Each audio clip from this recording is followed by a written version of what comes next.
अभी तक जब से मैंने ई स्कूटर और ई बाइक का जब काम शुरू किया, 250 लोगों ने शुरू किया है। यानी 250 लोग अब मैन्युफैक्चरिंग में उतरे हैं। इसमें कर्नाटक में, बेंगलोर में बहुत अच्छे अच्छे डिजाइन और काफी रिसर्च हुआ है। अभी तो मैं हाइड्रोजन की गाड़ी पे, दिल्ली मेरे पास है, तो पानी से हाइड्रोजन निकाल कर गाड़ी चलेगी। फिर मैं अभी कल ही मैंने टोयोटो की लॉन्च की।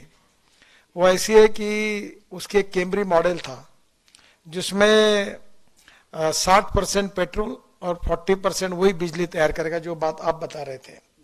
पर मैं किसान हूँ और मेरे सपने का मॉडल ये है जो अभी अगले महीने आ रहा है, जिसके लिए मैं डंडा लेके बैठा हूँ सबके पीछे। वो ये है कि हमारे किसानों का जो इथेनॉल है, जो 60 रुपये लीटर है, उसकी कैलोरिक वैल्यू पेट्रोल के बराबर, डीजल के बराबर होगी। और जो अभी टोयोटो के मॉडल्स आ रहे हैं कि 60 रुपये लीटर का इथेनॉल भरने के बाद 40% वही बिजली तैयार करेगा। यानी आपके गाड़ी में 30 रुपये लीटर पेट्रोल की कॉस्ट से आपको एवरेज मिलेगा, एकदम बचत होगी और प्रदूषण से मुक्ति मिलेगी। इसके बाद ट्रक, बसेस, ट्रैक्टर, हवाई जहाज, रेलवे और फैक्ट्री भी, कोयले की जरूरत नहीं, पेट्रोल की जरूरत नहीं, डीजल की जरूरत नहीं, गैस की जरूरत नहीं, पानी से हाइड्रोजन निकलेगा और उसके ऊपर दुनिया चलेगी। और मुझे एक बात लगती है कि मैं 2004 से ये कह रहा हूं, पर आउट ऑफ बॉक्स कोई भी बात लोगों को समझाने में समय जाता है, क्योंकि वो जल्दी मानते नहीं है।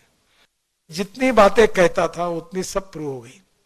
तो अब स्वाभाविक रूप से, और ट्रांसपोर्ट मंत्री मैं हूं, और मेरा एक सपना है कि इस देश के पेट्रोल डीजल को, इंपोर्ट को बंद करना। 16 लाख करोड़ रुपए का पेट्रोल डीजल देश में आता है और सब प्रदूषण हमारे देश में होता है।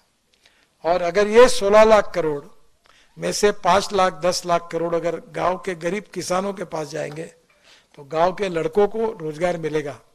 और इसलिए बड़े प्रमाण पर मैं बोलता हूं कि अन्नदाता नहीं, ऊर्जादाता बनो, ताकि गांव में ऊर्जा तैयार हो जाएगी तो कोई किसान नागपुर, मुंबई, कलकत्ता नौकरी मांगने के लिए नहीं आएगा। और अभी वो दिन दूर नहीं है कि अपने खेती में कुआं होगा, ऊपर में रूफटॉप सोलर होगा। जेसीबी ने ऐसा जेसीबी बनाया कि जो अपनी परली होती है, राइस स्ट्रॉ, ये इससे बायो सीएनजी और बायो एलएनजी तैयार होता है। और मेरा ट्रैक्टर खुद का ये सीएनजी पर चलता है। और अभी वो, उसके कारण किसान 1 लाख रुपए साल के अगर है तो उसकी बचत होगी, क्योंकि डीजल के बजाय सीएनजी पे चलेगा। और अभी सीएनजी भी ये हमारा फ्यूचर है, एलएनजी भी फ्यूचर है। तो मैं तो आज मुझे खुशी हुई कि जितना electric, ethanol, methanol, biodiesel, bio CNG, bio LNG, electric और ग्रीन हाइड्रोजन, मैं पीछे पड़ा हूँ इसके। और मैं एक दिन ये दिन देखना चाहता हूँ कि हमारे देश का इंपोर्ट 16 लाख करोड़ का जीरो हो जाएगा और हमारा देश का किसान ऊर्जादाता होगा और गांव के लड़कों को रोजगार मिलेगा।